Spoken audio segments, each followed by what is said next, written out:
В эфире государственной телерадиокомпании «ЛТР Новости». В студии для вас работает Юлия Ценко. Здравствуйте. В Кыргызстане за сутки от коронавируса вылечились 318 человек. Из стационаров республики выписаны 75 человек, из них в Бишкеке 23, в Чуйской области 18.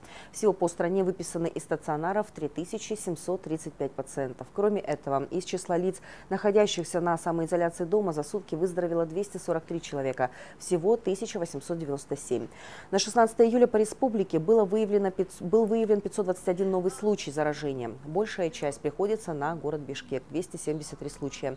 За сутки от коронавируса скончались 7 человек. В городе Ош 38 случаев, в Чуйской области 74, в Иссыкульской области 30, в Ошской области 16, в Баткенской области 39 и в Джалалабадской области 43 случая. И в Таласской области зарегистрирован 81 случай. В Кыргызской республике всего зарегистрировано 12 498 подтвержденных случаев инфицирования COVID-19. Сооронбай Жээнбеков навестил семью Адинай Мырзабековой, студентки Кыргызской медицинской академии, которая скончалась, трудясь медиком-волонтером в одном из стационаров столицы. Глава государства высказал слова соболезнования родителям, родным и близким. Адинай прочитал поминальную молитву. Сложно подбирать утешительные слова. Это большая утрата для вас, которую невозможно восполнить никакими словами. Разделяю вашу горечь. Вспоминаю свою маму, которая горевала в свое время, потеряв своего сына, отметил президент, выразив слова поддержки матери Адинай. Вы воспитали такую замечательную, жизнерадостную, любящую людей дочь. Дай Бог здоровья, выдержки и долгой жизни вам, родителям, родным и близким, отметил Сооронбай Жээнбеков. В ходе краткой беседы родители Адинай рассказали о своей дочери, которая со школьных лет мечтала стать медиком. Окончила среднюю школу в селе Юрьевка Исыкатинского района Чуйской области с отличием и поступила в КГМА. Продемонстрировав высокие результаты общереспубликанского тестирования, глава государства подчеркнул, что Адинай Мырзабекова является героем нашего времени и останется в памяти соотечественников как отважный доброволец, пожертвовавший жизнью ради здоровья других.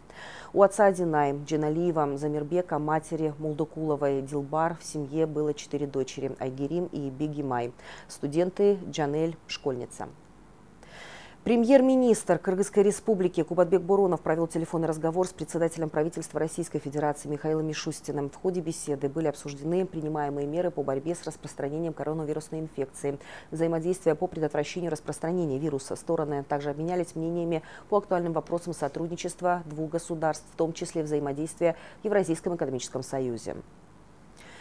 Кроме того, стало известно, что Россия планирует в ближайшее время сообщить о дополнительном содействии Кыргызстану в преодолении сложной ситуации в борьбе с коронавирусом. Об этом сообщает посольство России в Кыргызстане. В начале июля в рамках борьбы с распространением коронавируса в Бишкек для уточнения текущей ситуации прибыла группа специалистов Роспотребнадзора и Минздрава России.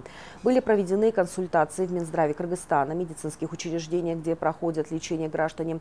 Российская сторона дополнительно передала очередную партию тест-систем для проведения исследований. Ранее также были предоставлены тест-системы с реагентами для диагностики коронавируса, тепловизора, а также средства индивидуальной защиты для нужд Министерства обороны. Вице-премьер-министр Аида Исмаилова посетила стационары для пациентов с пневмонией в городе Бишкек. Она встретилась с медицинским персоналом круглосуточного стационара, который расположен в медресе имени Салымбекова, и передала им 2 мобильных кислородных концентратора, 150 единиц средств индивидуальной защиты, респираторы, одноразовые очки и перчатки.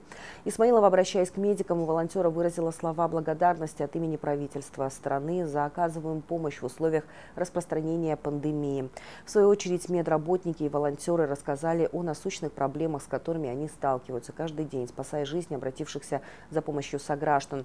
Они попросили вице-премьера обратить внимание на завышение цен на лекарственные средства и другие медицинские услуги населению. Также они просили выделить и машину скорой помощи, так как к ним обращаются больные разного уровня категории и один аппарат ИВЛ. Исмаилова отметила, что в настоящее время правительством делается все возможное, чтобы как можно быстрее обеспечить запас необходимых лекарственных средств, в частности, таких как гепарин, Клексан и другие. В ближайшие дни будут видны результаты. Что касается обеспечения машины скорой помощи, мы рассмотрим этот вопрос на уровне Республиканского оперативного штаба и постараемся оказать вам посильную помощь, сказала вице-премьер-министр. Далее она посетила стационары, расположенные на базе комплекса «Газпром» и ДСК в 7-м микрорайоне столицы, где передала каждому из стационаров по 150 единиц средств индивидуальной защиты, респираторы, одноразовые очки и перчатки. Венгрия оказала гуманитарную помощь Кыргызстану в борьбе с коронавирусом, сообщает МИД. Накануне вечером состоялась встреча главы МИД Чингиза Айдарбекова с министром иностранных дел и торговли Венгрии Петером Сияртом, который прибыл в Бишкек с рабочим визитом в рамках оказания венгерской стороной гумпомощи в борьбе с коронавирусом. Во время встречи министров кыргызской стороной выражена благодарность правительству Венгрии за оказанную гуманитарную помощь. Обсуждены вопросы реализации ранее достигнутой договоренности, а также вопросы дальнейшего расширения и углубления кыргызско-венгерского сотрудничества путем организации визита президента в Венгрию в этом году. Глава МИД Венгрии информировал о намерении венгерской стороны назначить полноценного посла Венгрии в Кыргызстане в ближайшее время. Выражена готовность посольства Венгрии рассмотреть визовые вопросы для некоторых стран ЕС по их просьбе. Также венгерской стороной доставлена помощь, переданная гражданам Кыргызстана, проживающих в Австрии. По итогам визита МИД Венгрии сторонами подписан меморандум о взаимопонимании между дипломатическими академиями двух стран. Фонд СОРОС Кыргызстан передал 261 комплект средств индивидуальной защиты для врачей госпиталя КГМА по лечению пациентов с COVID-19 при ВУЗе на сумму $4500. Из них $3250 выделили из ресурсов чрезвычайного фонда и 1250 собрали из личных средств сотрудников. В организации проинформировали, что, опираясь на последний прогноз распространения COVID-19 в республике, считают необходимым экстренно разворачивать дополнительные мощности для лечения населения.